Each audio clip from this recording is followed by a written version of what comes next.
Welcome today in the Market Budge edition of Ply Reporter.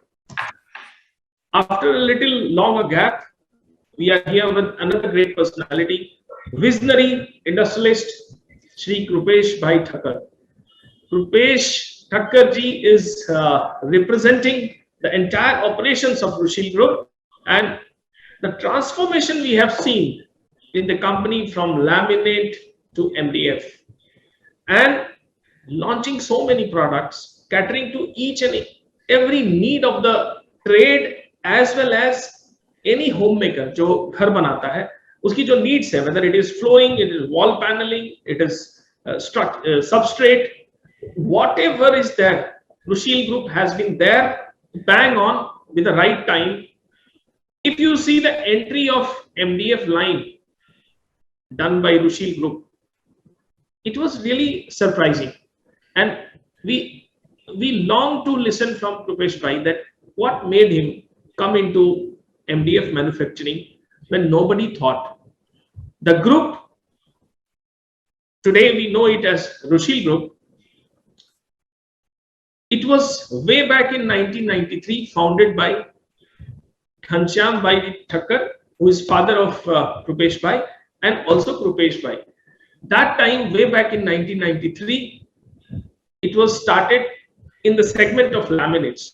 And आप सभी जानते हैं वीर laminate का brand. It has been a very pioneer product in laminate category. Today, in 2022, when Rushil Group collective turnover has reached to 650 per annum, we have seen so many transitions, and today in Market Budge, we will be talking to Krupesh Bhai and asking him about few turning points, few learnings, few advices, and what he sees on the way forward for wood panel industry. Hindi में बताना चाहूंगा दोस्तों कि Rushil group वीर mica के segment में 1993 में वीर laminate brand से आया. इसकी स्थापना कृपेश भाई के पिताजी श्री घनश्याम भाई ठक्कर ने और कृपेश भाई ने मिलकर रखी 93 में. इसके बाद वीर लैमिनेट एक जाना पहचाना नाम बना और धीरे धीरे वीर लैमिनेट की जो ये प्रोडक्ट ऑफरिंग है वो बढ़ते बढ़ते आज प्लाईवुड हो, पीवीसी बोर्ड हो, लैमिनेट हो, एमडीएफ हो, और एमडीएफ में भी हायर वैल्यू एमडीएफ जैसे मैक्स प्रो जो उनका हाई डेंसिटी वाली कैटेगरी में आता है, प्रो प्लस हो जो उनका एक्सटीरियर ग्रेड वाली कैटेगरी में आता है. They have innovatively launched various product. इस जर्नी में हम कृपेश भाई से सुनेंगे कि क्या रहा, कैसे आप आए कृपेश भाई लैमिनेट में 1993 में कैसे आए. क्विकली एक बार ब्रीफ दे दें कि what made you come into laminate sector in 93. नमस्ते प्रकट जी. मुझे याद है 92 में मैंने जब कॉलेज फिनिश किया था और पिताजी बहुत बढ़िया बिजनेस कर रहे थे. लाठी बाजार में हमारा शॉप था, वहां से होलसेल का ट्रेडिंग करते थे. एक लेमिनेट का प्लांट भी था पिताजी का और एक प्लाईवुड का प्लांट भी था. तो उन्होंने पार्टनरशिप में से एग्जिट लेने का तय किया था उस टाइम पे, और मुझे बताया था कि हमें लेमिनेट का प्लांट लगाना है. मैंने जस्ट कॉलेज फिनिश किया था, यंग था, मुझे कुछ करने का एक उम्मीद था, तो मैंने बोला पिताजी चलो ये लेमिनेट का प्लांट लगा लेते हैं. फिर हमने एक रनिंग यूनिट था लेमिनेट का, उसको टेक ओवर किया. तो हमारी जर्नी वहां से स्टार्ट हुई. जो रनिंग यूनिट था वहां पे क्वालिटी इतना अच्छा नहीं बन रहा था जो हमने टेक ओवर किया था, और मुझे मार्केट में सबसे बढ़िया क्वालिटी देनी थी. तो हमने फिर अच्छे जो अच्छी प्रोडक्ट बना सके, अच्छी क्वालिटी बना सके, ऐसे पीपल को हायर किया. क्वालिटी अच्छी बनने लगी, मटेरियल मार्केट में बिकने लगा. लेकिन उस टाइम जो 1 mm बनाने वाले थे बहुत कम थे, 0.6 बनाने वाले ज्यादा थे, और प्राइस गैप भी मैं जब कॉस्ट देखता था तो काफी फर्क निकलता था कि इतना ज्यादा प्राइस फर्क है 1 mm एंड 0.6 में, तो क्यों ना हम 1 mm बनाए. तो 1 mm बनाने के लिए एक अच्छी रेंज चाहिए, और उस टाइम अच्छी रेंज जर्मनी से आ सकती थी या फिर जापान से आ सकती थी या यूरोपियन कंट्री में ही अच्छे पेपर बनाने वाले थे जो अच्छी डिजाइन कर सकूं मैं मार्केट में। तो उसके लिए फिर मुझे जर्मनी जाना पड़ा। जर्मनी फर्स्ट टाइम गया तो इतना अच्छा रिस्पांस भी नहीं मिला था वहां पे। आपको मालूम ही है एक जर्मनी में बहुत बड़ा एग्जीबिशन लगता है इंटरजूम करके, उसमें भी विजिट किया लेकिन इतना अच्छा रिस्पांस नहीं मिला था उस टाइम। फिर यहाँ आके मैंने उनके जो एजेंट होते हैं उनसे संपर्क किया, फिर अच्छी अच्छी रेंज आनी शुरू हो गई। अच्छी अच्छी रेंज के साथ मार्केट में एक अच्छा रिस्पांस भी मिलने लगा कि इसकी रेंज अच्छी है। उसके बाद मार्केट में आपको मालूम है हर कस्टमर यानी जो आर्किटेक्ट है इंटीरियर डिजाइनर है उनको कुछ ना कुछ everyday something new they expect. एक प्रोजेक्ट में जो उन्होंने यूज किया है दूसरे प्रोजेक्ट में उनको वो यूज करना पसंद नहीं आता है, उसके लिए रेंज बढ़ती गई, एक अच्छी रेंज बन गई। और अभी हमने एक उसके बाद तुरंत एक लॉन्च किया touch and feel series. Touch and feel series हमारी लॉन्च होने के बाद मार्केट में से इतना अच्छा रिस्पांस मिला कि हमारी टॉप ब्रांड जो होती थी उसमें गिनती होनी शुरू हो गई। उसके बाद हमने लॉन्च किया मेटल बॉन्ड सीरीज, उसकी भी मार्केट में एक अच्छी रिस्पांस मिली। बहुत सारे डीलरों ने अच्छी तरह से उसको बेचा, बहुत सारे डीलर हमारे साथ जुड़ चुके थे। इंडिया के हर कोने में वीर लैमिनेट पहुंच चुका था। तो ये थी हमारी वीर लैमिनेट की एक शुरुआती जर्नी। जर्मनी जब जाते थे तो वहां पे 2 एग्जीबिशन साथ साथ में लगते हैं, एक है इंटरजूम, दूसरा है जो मशीनरी का एग्जीबिशन, वुड पैनल मशीनरी का एग्जीबिशन लिग्ना। तो जब जब हम वहां जाते थे तो लिग्ना भी विजिट करते थे। और लिग्ना की बात करूं तो वहां इतने बड़े बड़े मशीन डिस्प्ले करते थे, उस टाइम में देखता था तो मैं हैरान हो जाता था कि इतने बड़े मशीन वहां पे जो मशीन के प्लांट लगते हैं उसका मॉडल भी डिस्प्ले करते थे कि पूरा प्लांट कैसे दिखेगा। तो वहां जाता था तो मैं हमेशा देखता था एक एमडीएफ का प्लांट वो लोग मॉडल के रूप में वहां पे डिस्प्ले करते थे, फुल्ली ऑटोमेटिक रहता था, वुड भी फीडिंग, उसका चिप्स होता था, उसका फाइबर बने, उसका बोर्ड बने, सब कुछ मॉडल प्लांट में जैसे एज एक्चुअल प्लान होवे ना ऐसा ही वहां पे डिस्प्ले करते थे। तो मुझे वहां पे ये प्लांट का मॉडल देखता था तो एक सपना आता था कि ऐसा एक प्लांट इंडिया में भी लगाना है। तो प्राइस वहां पे पूछते थे तो उसका कॉस्ट, अरे कॉस्ट नहीं सॉरी वहां पे इन्वेस्टमेंट बोलते हैं, तो इन्वेस्टमेंट इतना बता देते थे कि कैपेबिलिटी होती नहीं थी कि इतना इन्वेस्टमेंट कर सके। तो वहां पे फिर मैंने सोचा ये प्लांट लगाना तो है तो कैसे किया जाए, तो फिर मैंने थोड़ा फोकस किया चाइना की साइड। तो चाइना में विजिट किया, वहां पे एक कंपनी मुझे मिली SWPM जो ओन बाय जर्मन कंपनी, तो उसकी क्वालिटी बहुत ठीक लगी मुझे। तो फिर हमने उसके साथ फाइनल किया और एक हमने कर्नाटका में उसका प्लांट MDF का लगाया। तो वहां पे 300 क्यूबिक मीटर की कैपेसिटी थी और वहां पे हमारी जो वीकनेस थी कि लोअर थिकनेस हम प्रोवाइड नहीं कर सकते थे, क्योंकि वहां जो साइज थिकनेस बनती थी वो 7 mm से लेकर 30 mm बना सकते थे। तो वो तो हमने मार्केट में काफी सौ किया और सब लोग खुश थे, क्वालिटी से भी खुश थे। और लेकिन उनकी एक ही डिमांड रहती थी कि आप 2 mm, 3 mm, 5 mm भी प्रोवाइड करो। तो ये प्लांट में वो बन नहीं सकता था, तो फिर उसके लिए मैंने सोचा कि चलो अभी एक जर्मन प्लांट लेके आते हैं इंडिया में। तो उसके बाद हमने जर्मनी में विजिट किया और जो वर्ल्ड बेस्ड टेक्नोलॉजी है उसके साथ टाई अप किया, सिंपल कैम करके है, तो वो प्लांट भी इंस्टॉल किया। वहां पे हमारी रेंज है 2 mm से लेके 30 mm हम प्रोवाइड कर सकते हैं। और max pro and pro plus ये 2 प्रोडक्ट भी मार्केट में अच्छी चल रही है। अभी ऑल इंडिया में हर कोने में हमारी प्रोडक्ट पहुंच चुकी है और ये हम टोटल मेरी जर्नी रही है। थैंक यू कृपेश भाई।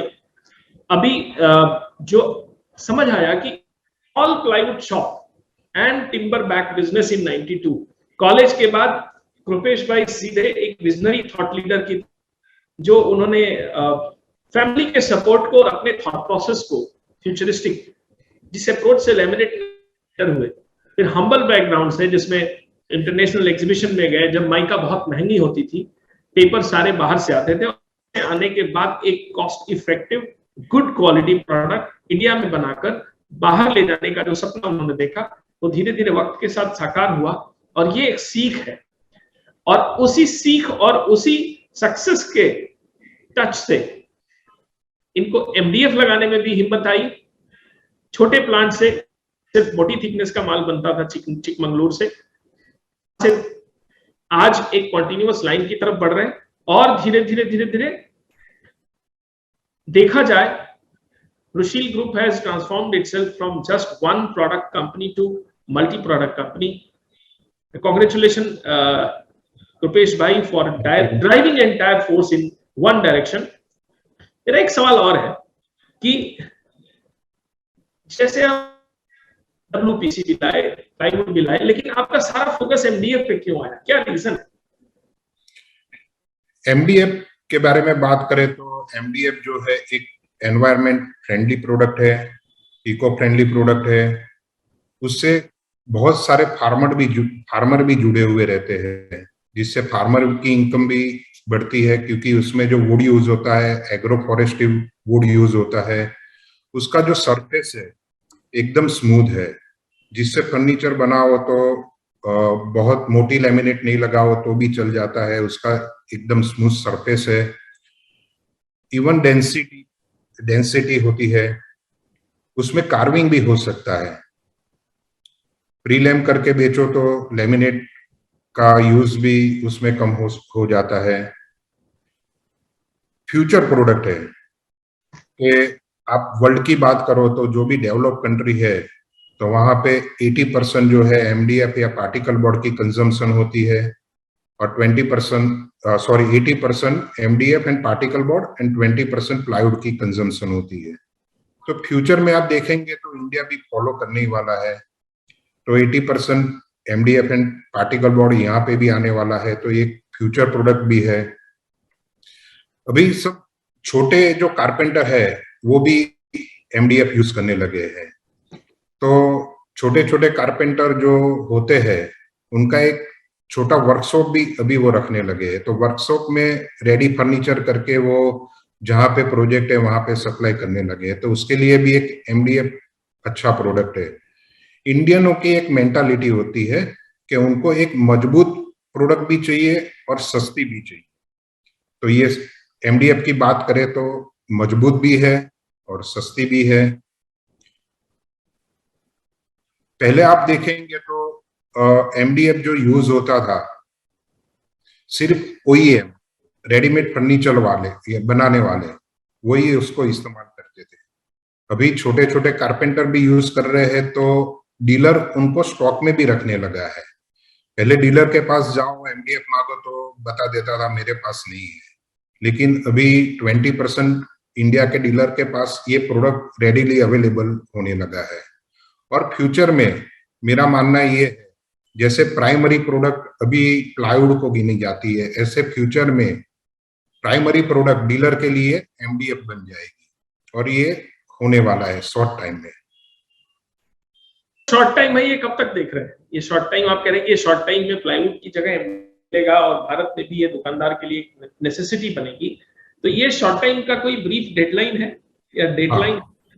आप समझिए कि जब एमडीएफ स्टार्ट हुआ था, जब मैंने लाइन लगाई थी, उससे पहले इंडिया में सिर्फ 350 सीबीएम का प्रोडक्शन होता था। आज की बात करें तो 4500 सीबीएम का 7000 CBM per day production MDF का हो रहा है। तो ये उसकी जो ग्रोथ रेट आप एमडीएफ की बात करें तो 20% ग्रोथ रेट है।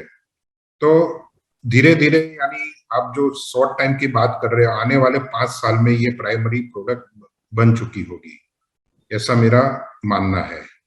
क्योंकि प्रोडक्शन नए लाइन्स आ रहे हैं एमडीएफ के, और अच्छी कैपेसिटी भी आ रही है। पहले की बात करें तो 2-3% एमडीएफ बिक रहा था, आज टोटल मार्केट में मोर देन 15% प्रोडक्ट एमडीएफ बिक रही है। तो मार्केट बढ़ रहा है, उसके साथ एमडीएफ की ग्रोथ ज्यादा बढ़ रही है।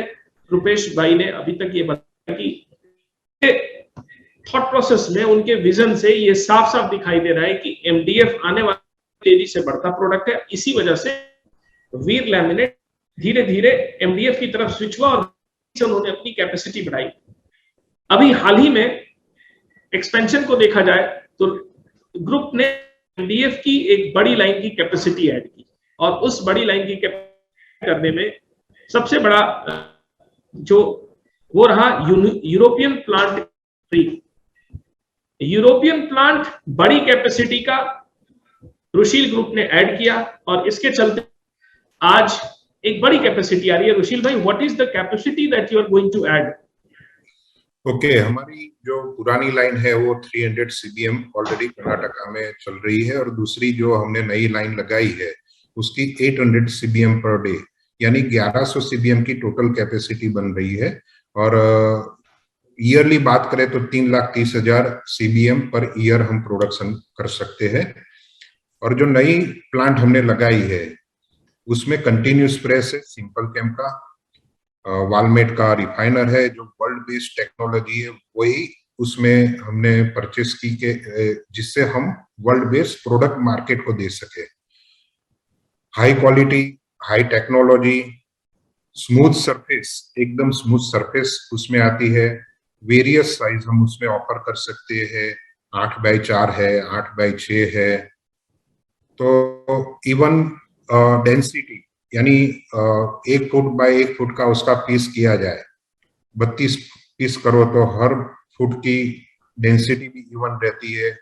तो और उसमें हम max pro, pro plus product भी ऑफर कर रहे हैं। मैक्स प्रो में मैक्स प्रो हमारा जो एचडीएफ प्रोडक्ट है उसमें हम 5 साल की गारंटी भी यूज कर रहे हैं, ऑफर कर रहे हैं। तो ऐसी अच्छी प्रोडक्ट वहां पे बना रहे हैं।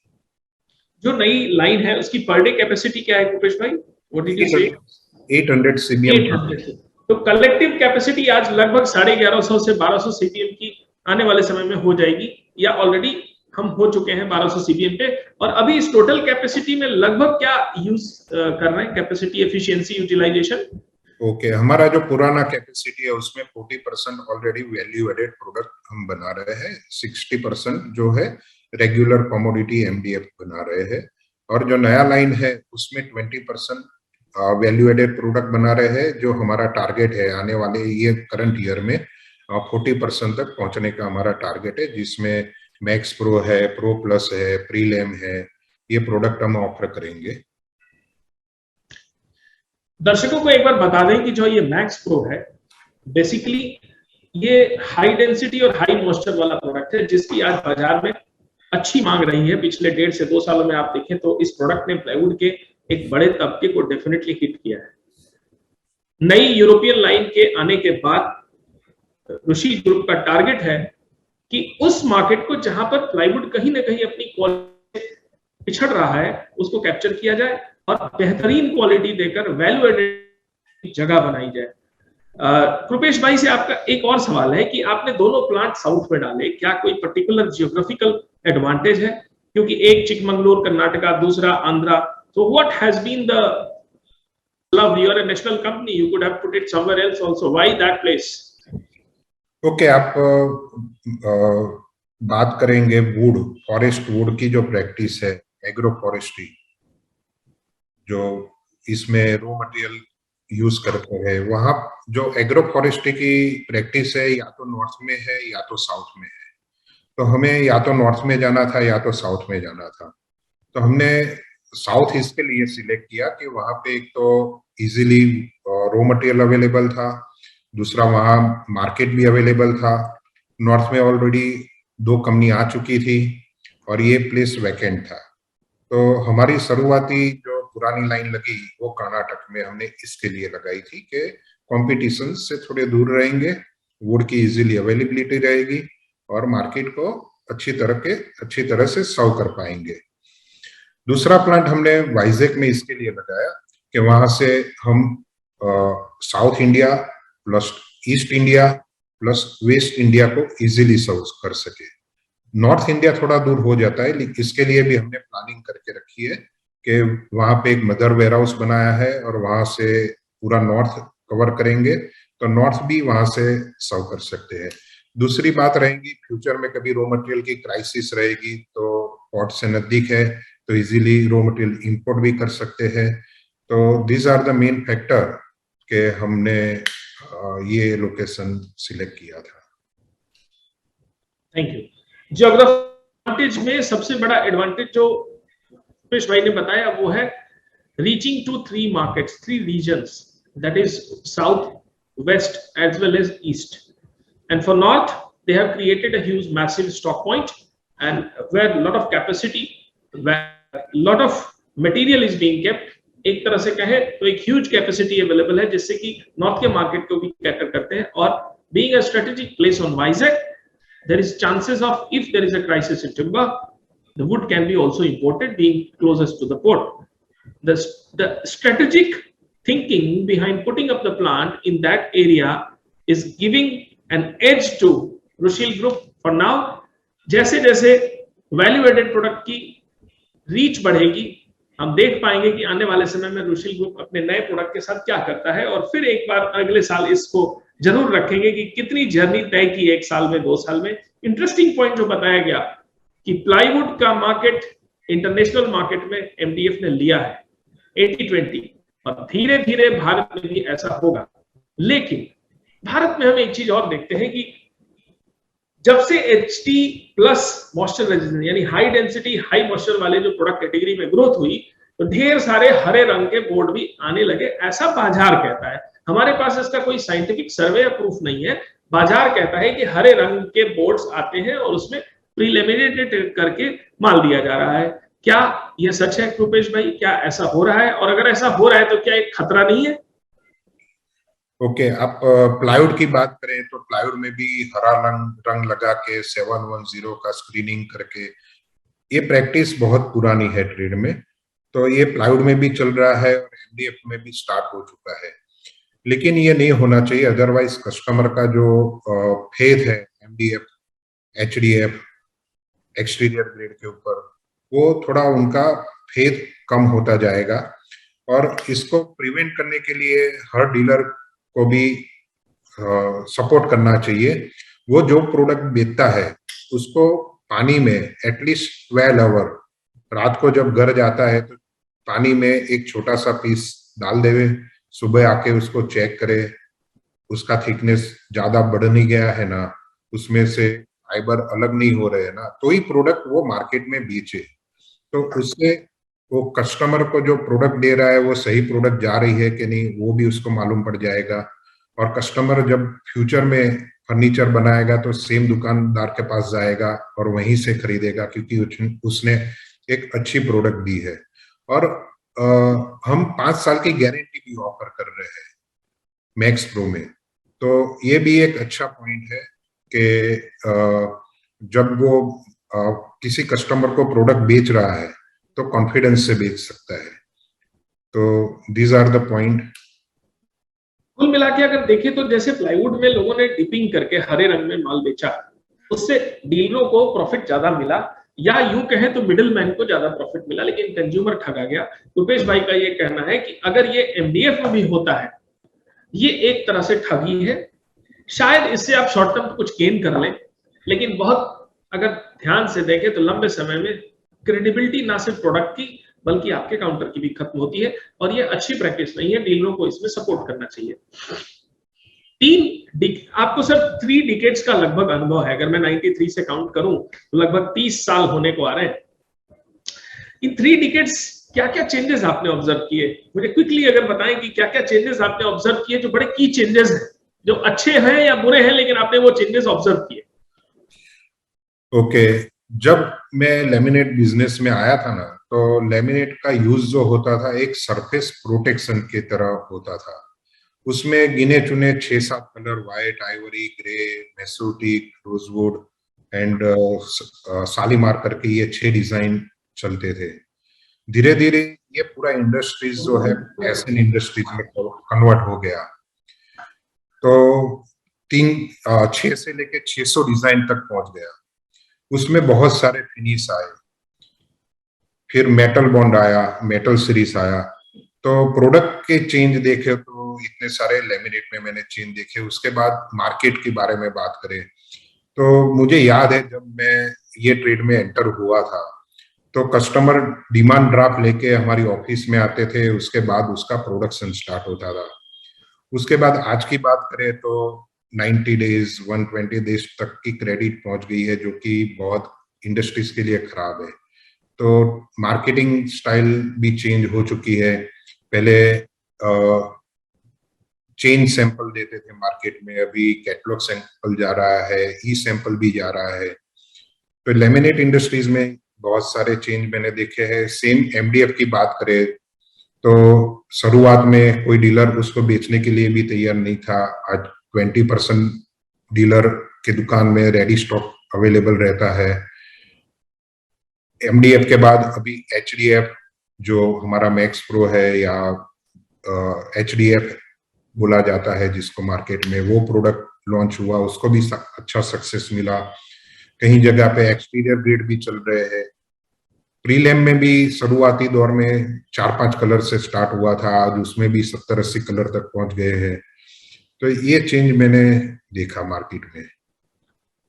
रुपेश भाई ये कहते हैं कि डिजाइन प्रोडक्ट में दिखावा बढ़ा, छोटे छोटे सैंपल से बड़े बड़े सैंपल हो गए, चेन से फोल्डर बन गया। सोशल मीडिया के आने के बाद इसके पीडीएफ और वो भी चलने लग गए। So the transformation in laminate has been tremendous, and same in laminate. The application of laminate has been phenomenal. The changes, which is very actually key to mention, जिस तरह से यूजर्स फिनिशिंग की तरफ बढ़े हैं, जिस तरह से यूजर्स एस्थेटिक्स की तरफ बढ़े हैं, इंडिया के मार्केट को उसके लिए और धीरे धीरे तैयार होना है। आशा है रुपेश भाई कि मैंने जो कहा शायद वो वही फिनर पॉइंट था। बराबर है। एक सवाल और रहेगा कि सप्लाई जैसे जैसे बढ़ती है, देखा जाता है कि प्रोडक्शन जैसे जैसे बढ़ता है, देखा जाता है कि प्राइसेस डिक्रीज होते हैं। एमडीएफ में आने वाले समय में हम देख रहे हैं बहुत सारे प्लांट आ रहे हैं। 2023 में 4 प्लांट्स आने वाले हैं। Price correction in MDF in 2023। Okay, तो 2023 में बहुत सारी कैपेसिटी ऐड होने जा रही है, लेकिन ग्रोथ रेट भी इंडिया का देखो तो एमडीएफ लाइन में 20% का ग्रोथ रेट है, मैंने जैसे बताया आपको।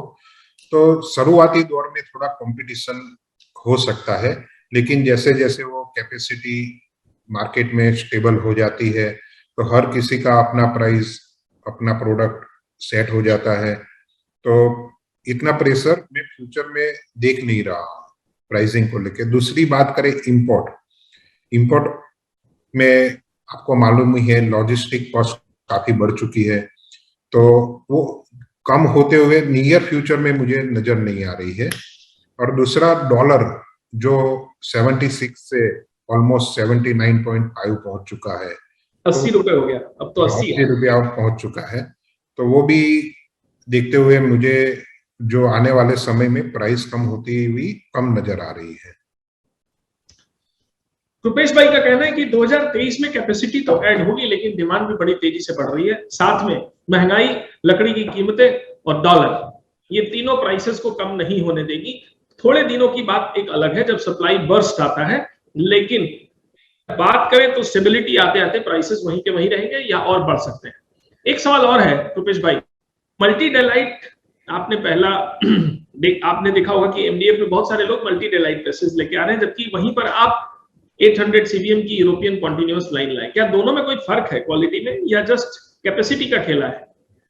नहीं, उसमें आप देखें तो मैंने आगे भी बताया, एक स्मूथ सरफेस जो कंटिन्यूस प्रेस में मिल सकती है वो मल्टी डिलाइट प्रेस में नहीं मिल सकती है। दूसरी थिकनेस 2 mm से लेके 30 mm तक थिकनेस हम उसमें प्रोवाइड कर सकते हैं।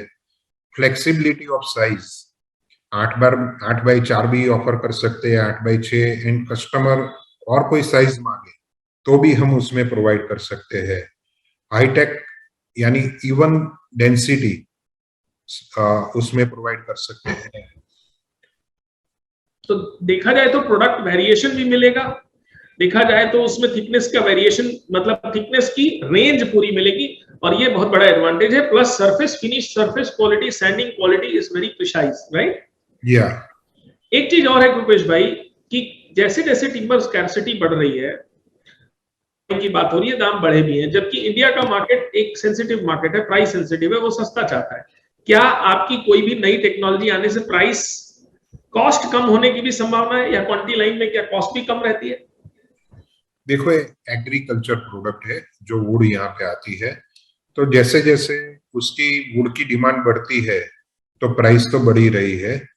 तो मैं जब भी प्लांट लगाता हूँ तो पहले ये देखता हूँ तो विद इन 200 किलोमीटर एरिया में और कोई वुड बेस्ड प्लांट है कि नहीं, और है तो उसकी डिमांड कितना, उसका यूजेस है, और उसके सामने वुड कितनी अवेलेबल है। तो पहले तो ये देखता हूँ। दूसरा, जहां पे भी प्लांट लगाता हूँ, तो जब मैं लैंड परचेस कर देता हूँ तो मेरा जो ईयरली रिक्वायरमेंट होता है उससे 1.5 टाइम्स मोर में प्लांटेशन करवाता हूँ विद इन 200 किलोमीटर्स में। तो जो हमारा चिकमंगलुर का प्लांट है, वहां पे हम एवरी ईयर 70 लैक्स प्लांट लगाते हैं। और जहां हमारा एपी में हमारा जो नया एमडीएफ प्लांट है, वहां पे हम every year 2 crore 10 lakh plantation करते हैं विद इन 200 किलोमीटर। तो आने वाले समय में अपने को रॉ मटेरियल की क्राइसिस नहीं होए, फार्मर को उसकी इनकम भी मिलती रहे, तो ये हमारा प्लानिंग रहता है। तो ये प्लानिंग से चलते रहेंगे। एक सवाल है, आपने, दर्शकों एक चीज बहुत अच्छी नोट करने वाली है कि पहले जो ऑलरेडी प्लांट है, जहां पर किसी भी एरिया में जहां पे प्लांट लगाना है, उसके इर्द गिर्द 200 किलोमीटर में कितने प्लांट है, उनकी क्या कंजम्पशन है और टिम्बर अवेलेबिलिटी क्या है, इसकी पड़ताल की जाती है।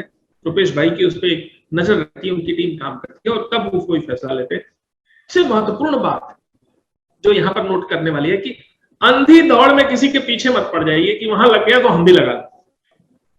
डू योर होमवर्क, एस्टिमेट की टिम्बर क्वालिटी, टिम्बर क्वांटिटी कितनी है, क्या करना है। और दूसरी जो सबसे महत्वपूर्ण बात है, रुपेश जी ने कहा कि जितना उनकी कैपेसिटी में कंजम्पशन होता है उसका 1.5 गुना वो प्लांटेशन कराते हैं 200 किलोमीटर के एरिया में।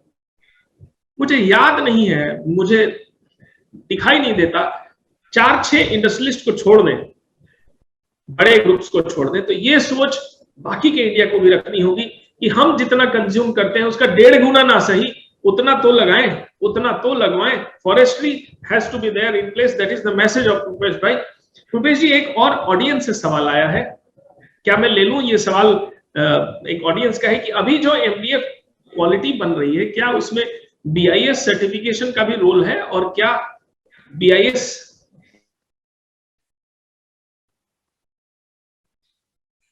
आवाज आपकी कट हो गई प्रगत जी।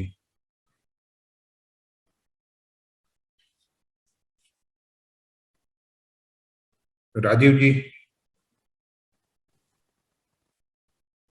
प्रगत जी, आपका क्वेश्चन कंप्लीट नहीं हुआ। क्या एम आई कनेक्टेड अगेन? या नहीं, अभी आ रही है। यस यस, आप कनेक्ट हैं अभी, यू कैन आस्क। ऑडियंस से एक सवाल था कि बीआईएस का जो नॉर्म्स है उसके हिसाब से क्या एमडीएफ बन रहा है, क्या जितने भी एमडीएफ की सप्लाईज है उसमें बीआईएस नॉर्म्स की कदर की जा रही है, या बीआईएस का कोई रोल है? ये सवाल ऑडियंस से आया है। यानी आप बात करें बीआईएस की, तो एक अच्छा स्टैंडर्ड है, और जो ब्रांडेड प्रोडक्ट है वो लोग सब इसको फॉलो करते हैं और वो हिसाब से ही मटेरियल बनाते हैं। और वो चेक, उनका लैब भी, हमारा जो लैब है उसमें हर बोर्ड को चेक करके, यानी जो सैंपल बोर्ड होता है उसका चेकिंग होके बीएसआई के मुताबिक है कि नहीं, उसके बाद ही उसको हम प्लांट से बाहर निकालते हैं। तो बीआईएस फॉलो करना बहुत जरूरी है, और जो प्रोडक्ट हमारी बीआईएस के साथ जाती है वो बीआईएस स्टैंडर्ड के हिसाब से ही जाती है। तो इंडिया में बीआईएस की एक रिस्पेक्ट है। पिछले समय में देखा जा रहा है कि बीआईएस अपने अपनी क्वालिटी स्टैंडर्ड को लेकर काफी सजग और एक्टिव है, रिकॉर्ड्स मांग रहे हैं, मेंटेन कर रहे हैं। आने वाले समय में जो जो लोग बीआईएस के स्टैंडर्ड्स को मेंटेन करेंगे वो भी एक जज्बा होगा, पहले की तरह नहीं कि कभी किसी ने लगा लिया। और आज जब रुशील ग्रुप उसे मेंटेन कर रहा है और कमिटेड है क्वालिटी देने के लिए, तो BIS will be a testing norm for MDF category also. That's what he says. एक चीज और है सर, जमाना बदल रहा है, कारपेंट्री थोड़ी थोड़ी हिट हो रही है। क्या रेडीमेड फर्नीचर को आप एज एन अपॉर्चुनिटी देख रहे हैं? डीलरों के लिए भी क्या देख रहे हैं कि क्या वो भी रेडीमेड फर्नीचर बेचे? हर आदमी तो फर्नीचर की फैक्ट्री लगाए तो संभव नहीं है।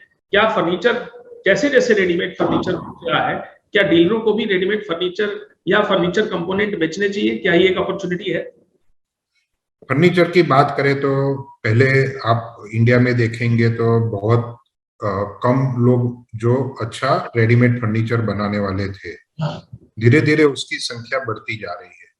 गवर्नमेंट का भी फोकस यही है कि made in India furniture future में ज्यादा होना चाहिए, क्योंकि आज चाइना से काफी फर्नीचर इंपोर्ट हो रहा है, तो एक बड़ा रेवेन्यू इंडिया से बाहर जा रहा है। तो गवर्नमेंट का भी फोकस है कि रेडीमेड फर्नीचर की प्लांट इंडिया में बहुत सारी लगनी चाहिए। बहुत सारे स्टेट जो है वो फर्नीचर पार्क भी बना रहे हैं अभी। उसके बाद आप देखेंगे तो गवर्नमेंट की टाइनी यूनिट के लिए एक सब्सिडी भी रहती है, तो छोटा छोटा जो कारपेंटर है तो उसको उसका बेनिफिट लेके वो भी प्लांट छोटा सा लगाता है। तो धीरे धीरे बहुत सारे रेडीमेड फर्नीचर वाले इंडिया में आने वाले हैं आने वाले फ्यूचर में, और उनकी डिमांड भी छोटी छोटी रहेगी क्योंकि वो छोटे छोटे मैन्युफैक्चरर रहेंगे। तो उसके लिए हर डीलर को प्रिपेयर रहना चाहिए कि रेडीमेड फर्नीचर में क्या क्या सप्लाई करना है, वो प्रोडक्ट उसको उसकी स्टॉक में रखनी चाहिए, जैसे कि MDF है, हेजिस है, यानी जो भी रेडीमेड फर्नीचर में लगता है हर प्रोडक्ट उसको उपलब्ध करवानी चाहिए। धन्यवाद रुपेश भाई। एक सवाल चलते चलते और, क्या रुशील ग्रुप कोई CSR एक्टिविटी करता है? अगर करता है तो क्या? ओके, CSR एक्टिविटी में हमने लास्ट ईयर में एक गांव में गया था, तो एक गवर्नमेंट स्कूल था, तो बच्चे वहां पे पेड़ पे नीचे बैठे बैठे पढ़ रहे थे।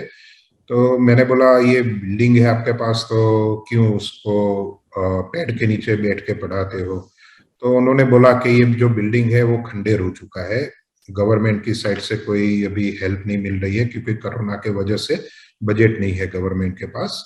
तो वहां पे मैंने एक नया बिल्डिंग पूरा बना के पूरा स्कूल बनाया, ऐसा समझ लीजिए। और वहाँ आज बच्चे, आज वो स्कूल भी स्टार्ट हो चुका है, वहाँ बच्चे आज क्लास में बैठ के पढ़ रहे हैं। ऐसे ही हम एनवायरमेंट के लिए भी काफी प्रयत्न करते हैं। जहाँ पे मेला होता है, ऐसी बड़ी बड़ी जगह पे जो प्लास्टिक वेस्ट होता है उसको कलेक्ट करके उसको रिसाइकल किया जाए, उसका मशीन भी हम प्रोवाइड करते हैं। प्लांटेशन एक्टिविटी तो करते ही है। उसके बाद जो गरीबों को एजुकेशन फंड भी प्रोवाइड करते हैं, बुक्स वगैरह प्रोवाइड करते हैं। हंगर को जो यानी गरीब लोग होते हैं उनको खाना भी प्रोवाइड करते हैं। तो ये बहुत सारी CSR एक्टिविटी हम करते हैं। बहुत बहुत धन्यवाद कृपेश भाई। आज के मार्केट मंच पे आप सबने देखा कि कैसे बाजार बदल रहा है, मार्केट डायनेमिक्स चेंज हो रही हैं, और मार्केट डायनेमिक्स ऐसा मानना है कृपेश भाई का कि MDF की कैपेसिटीज बढ़ेंगी, MDF आएगा, धीरे धीरे मार्केट में बहुत सारे बदलाव आएंगे, चाहे वो रेडीमेड फर्नीचर फ्रंट पे हो, चाहे वो मार्केट में रिटेल फ्रंट पे हो, चाहे वो सप्लाई चेन और इंपोर्ट फर्नीचर से रिलेटेड भी हो। अगर हम रॉ मटेरियल यहाँ बनाएंगे तो फर्नीचर भी यहाँ बनेगा, और फर्नीचर को बेचने की भी अपॉर्चुनिटी है और बनाने के लिए रॉ मटेरियल सप्लाई करने की भी। चलते चलते एक सवाल और, क्या आपका वुड पैनल इंडस्ट्री और ट्रेड के लिए कोई मैसेज है? मेरा मैसेज मेन तो यही रहेगा कि MDF प्रोडक्ट को प्राइमरी प्रोडक्ट की तरह से बेचे, जिससे एक सही प्रोडक्ट मार्केट में जाए। ग्रीन कलर MDF जो मार्केट में बिक रहा है उसको प्रमोट नहीं करे, और जो 5 साल की गारंटी के साथ जो अच्छा मैक्स प्रो बाजार में उपलब्ध है उसको मार्केट में बेचे। तो मेरी हर डीलर से यही प्रार्थना रहेगी कि MDF को प्राइमरी प्रोडक्ट की तरह बेचे। धन्यवाद भाई। क्या कोई मीडिया है हमारे प्लाई रिपोर्टर के लिए, कोई व्यू रखते हैं? हमारी एक एग्जीबिशन ऑर्गेनाइज हो रही है, कई बार अपने इंडस्ट्री, ट्रेड और सबसे बड़ी बात है रिटेलर्स को ये सिखाना कि माल बेचे कैसे, बदलाव क्या आ रहा है और उन्हें अडॉप्ट कैसे करें। तो हम इस पे प्रयास कर रहे हैं। आपका कोई सजेशन हमारे लिए हो, प्लाई रिपोर्टर के लिए हो? एक तो best of luck for their exhibition. आप बहुत बढ़िया एग्जीबिशन करने जा रहे हो। आपका print media and electronics media and social media में तो आप काफी आगे निकल चुके हो, और मेरा ये आपसे यानी कहना रहेगा कि एग्जीबिशन में भी आप सक्सेसफुल आगे बढ़ो। दूसरा, आप जब पूछ ही रहे हो तो एक एजुकेशन आप स्टार्ट कर सकते हो, जिससे हर कारपेंटर को एमडीएफ, पार्टिकल बोर्ड जो सेकेंडरी प्रोडक्ट आज है और फ्यूचर में जो प्राइमरी प्रोडक्ट बनने जा रही है, उसका इस्तेमाल कैसे किया जाए, उसका एक एजुकेशन प्रोग्राम भी आप कर सकते हो। टीवी चैनल आप स्टार्ट कर सकते हो, या टीवी चैनल में पर्टिकुलर कोई प्रोग्राम आप स्लॉट करके दिखा सकते हो। Thank you for all this suggestion. एक एक सजेशन पे हम काम करेंगे। We promise to deliver whatever suggestions you have made, we promise to deliver on each of the, and we are committed to it. Our exhibition in Pragati Maidan named मेटिशिया is going education theme. IIR India interior retail, ये sir learning platform है, conference है जो हम इसके साथ करेंगे, और पिछले बार भी 2019 में ये बहुत अच्छा रहा। टू टॉक अबाउट रिटेल कैसे बदल रहा है, प्रोडक्ट मटेरियल्स कैसे बदल रहे हैं, उनके यूजर्स कैसे बदल रहे हैं। इस बार फिर वो 3 दिन की कॉन्फ्रेंस है मेटेरिया एग्जीबिशन के दौरान। मेटेशिया में आपकी आगमन की प्रतीक्षा रहेगी, आपसे मिलने की प्रतीक्षा रहेगी, और पूरे रुशील ग्रुप को फ्लाई रिपोर्टर की तरफ से ढेर सारा धन्यवाद, बधाई। आप हमारे मार्केट बस सेशन में आए और अपने कंपनी और प्रोडक्ट के बारे में बात की। एक टेक अवे है यहाँ पर दर्शकों के लिए, वो टेक अवे जो आज कृपेश भाई से बात हुई है उसके आधार पर है। कुछ टेक अवेज हैं। First and foremost, cell quality. 2, the second point he has made is, जितना भी कैपेसिटी का फैक्ट्री लगाते हैं उससे 1.5 गुना या कम से कम उतना प्लांटेशन जरूर करें। 3, प्रोडक्ट प्राइमरी बनाकर बेचें। एमडीएफ सेकेंडरी है, लेकिन ये धीरे धीरे प्राइमरी बनेगा। वर्ल्ड ओवर ऐसा हुआ है, तो यहां भी होगा, देर से ही सही लेकिन यहां भी होगा। और चौथा, aesthetics are important. Market dynamics में चेंज हुआ है, प्रेजेंटेशन बदला है, हर चीज में हम देख सकते हैं कि बदल रहा है, और उस प्रेजेंटेशन के साथ आप भी अपने आप को बदलें, नए प्रोडक्ट को अडॉप्ट करें, प्रेजेंटेशन को चेंज करें, और आज के बाजार में हिस्सा बने। और प्रगत द्विवेदी आज इस मार्केट बज में चलते चलते, सबसे धन्यवाद। चलते चलते कृपेश भाई, anything that you want to say, और it is done? Okay, thank you very much Pragat ji. Thank you all, thank you audience for next session coming up in next Saturday or Sunday, where we will be talking on any other burning issue. सभी को एक बार फिर से प्रणाम।